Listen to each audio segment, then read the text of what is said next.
When the president hits the campaign trail, the Secret Service has to kick it into high gear. The president needs to be among the people, but that's where it's the most dangerous. Protection and politics don't mix. Mistake number 3.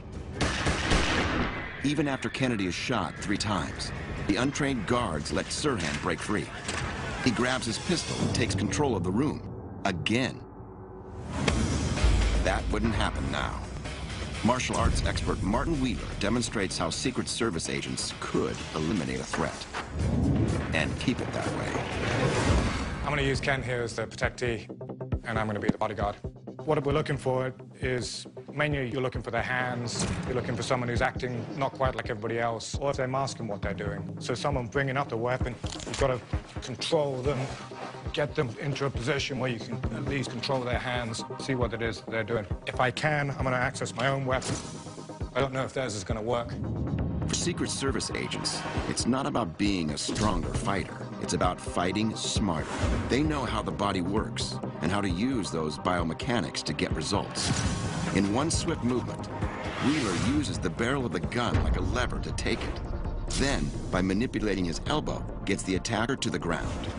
To keep him down, Wheeler puts the assailant's arm into a hammerlock and pins him with his knee. To exploit every possible advantage, the Secret Service plants agents into any crowd of people. So the agent has to be able to come at an attacker from any angle and any distance. Sometimes when you're far enough away from somebody, going for the weapon is not as close as dealing with the person themselves. So getting them offline by striking or kicking or controlling is the fastest way to move. With only a split second to prevent disaster, an agent is trained to understand how even the smallest movement could have a big effect. There's some ways of working when you're working against tendons where it'll open up the finger, and so it makes it harder for them to pull the trigger. Anything that attacks the spine is very hard for them to control. So striking can be a very effective way of taking them down as long as you control the weapon. And to control the weapon, you have to control the wrist. Generally, when you're taking a gun out of somebody's hand, the first things you want to do is try and get the line of fire from the target. You can do that by moving it in different directions, twisting it, turning it. It's a lever, and so the wrist is a lever, so you can kind of take it up from that angle. So basically, you play with the concept of how to control the weapon that takes it directly off the line of fire of the principal. Mastery of the psychological is just as crucial. The idea for the person protecting the protectee is to stay very relaxed, not to excite themselves so that this person doesn't become more excited. They want to work in ways that are very relaxed, so it's hard for them to understand what is happening. The more I kind of jerk my axe, the more likely he is to shoot, so you have to relax and move. As a last resort, agents train to use their own body as a protective shield. So you could easily even use your body to protect your client. Ideally, you don't want to do that because if you get shot, you can't continue to protect them. This kind of dedication is required to ensure politicians can do what they need to do. Working within a crowd demands a sophisticated system to neutralize a bad guy. Back at International Training Incorporated, combat expert Martin Wheeler demonstrates how the Secret Service can up the ante to guard the protectee and spare innocent bystanders. Instantaneous decision-making is extremely important in this line of work.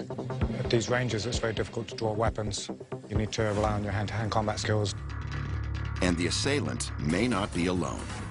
In this scenario, I'm looking after Ken, who's my protectee, and I have 2 people who have been a bit more aggressive. So as they're moving forward, I'm trying to control them. As I start to become the problem, and I'm going to separate them. As this one comes in, I'm going to use that to actually pull the weapon and control them. So everything becomes part of the same maneuvers. You're not doing separate maneuvers for separate things. Everything is part of the same flow. The principles to disarming assailants really is to control yourself. You have to control your breathing or your level of relaxation, and you have to have a keen sense of who you're protecting and where they are. By attacking parts of their body, which they really don't understand, or supporting them, you're literally taking out fundamental building blocks of their movement. It's much easier to control somebody once you sort of control them psychologically than it is just physically. The same combination of mental control and physical technique can also take care of a weapon that might make it through the second perimeter, a knife. The problem with a knife at this range, it's difficult to draw and control your weapon, so you have to focus on relaxing. Your desire is to run away from the blade, but you've got to protect somebody, so you've got to go in. So you have to play very light, almost like dancing in a sense. As the attacker lunges, Wheeler diverts the knife, tips the assailant's head, and controls him with an arm lock. You're sort of playing off the ability of them to literally control themselves, but do it in a way so it's hard for them to understand what is happening to them. Much of the strategy is psychological, remaining calm, outthinking the assailant. Part of it is how you actually present yourself. Do you need to make them feel intimidated or relaxed? You know, there's so many things that you can do to start to control somebody. The advantage for the Secret Service is that each agent is trained for just this moment, and the assailant, they hope, is not. In this case, Wheeler deflects the knife by hitting the inside of the wrist with his left hand, while punching the ribs with the right. A quick hit to the liver and a right elbow to the spine give Wheeler the upper hand. Next is a knife hand hit to the brachial plexus, a nerve bundle in the neck area that controls the arm holding the weapon. This allows for the takedown, all in less than 3 seconds.